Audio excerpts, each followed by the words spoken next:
Laveur de carreaux, un métier à risque. Chaque année, de nombreux accidents se produisent.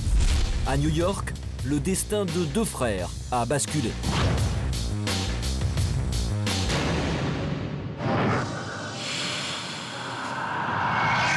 New York, chaque jour, des milliers de laveurs de vitres travaillent suspendus à plus de 150 mètres du sol. Le 7 décembre 2007, Alcides Moreno, 37 ans, et son petit frère Edgar, 30 ans, quittent leur maison du New Jersey. Ils se rendent à Manhattan, où ils travailleront au sommet de la tour Solo. Il est 10h15, la nacelle qui les supporte se décroche. Les deux hommes étaient sur la nacelle quand elle s'est décrochée. Ils sont tombés du 47e étage de la tour. La vitesse et la hauteur de la chute annoncent une issue tragique. Ce monsieur, pour une chute d'une hauteur de l'ordre de 150 mètres, a probablement touché le sol avec une vitesse qui est de l'ordre de 200 km/h. La nacelle se fracasse sur le trottoir. Il y a eu un énorme vacarme. C'était presque comme si un immeuble entier s'écroulait. C'était tout simplement hallucinant. Les pompiers se rendent sur les lieux. Edgar, le plus jeune frère, est mort sur le coup. Un verdict sans surprise après cette chute de 150 mètres. Mais alors que les secouristes s'approchent du deuxième corps, ils font une impensable découverte. Alcides est en vie.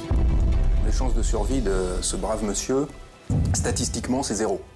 Mais voilà, les statistiques sont faites pour être défiées un jour ou l'autre, et ce patient, ayant probablement eu toutes les conditions favorables de son côté, a pu survivre à quelque chose d'exceptionnel. L'état d'Alcides est très préoccupant. Emmené à l'hôpital, il subit 9 opérations successives. Un seul signe permet d'affirmer qu'il est en vie, il respire. 18 jours après la chute, le soir de Noël, Alcides ouvre enfin les yeux.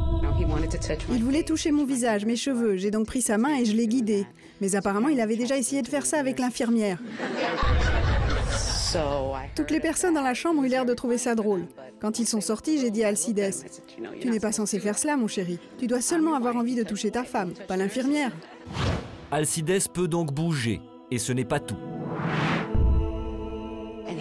Il s'est tourné vers moi et il m'a dit, « Qu'est-ce qui s'est passé ?» En un temps record, Alcides retrouve aussi la parole. Les médecins n'en reviennent pas. Je ne sais plus quel adjectif utiliser. Du jamais vu, extraordinaire. Si vous croyez au miracle, ceci en est un. Après une 10e opération réussie, le laveur de carreaux apprenait qu'il pourrait remarcher très bientôt. Mais le plus grand bonheur d'Alcides, c'est de voir grandir ses 3 enfants.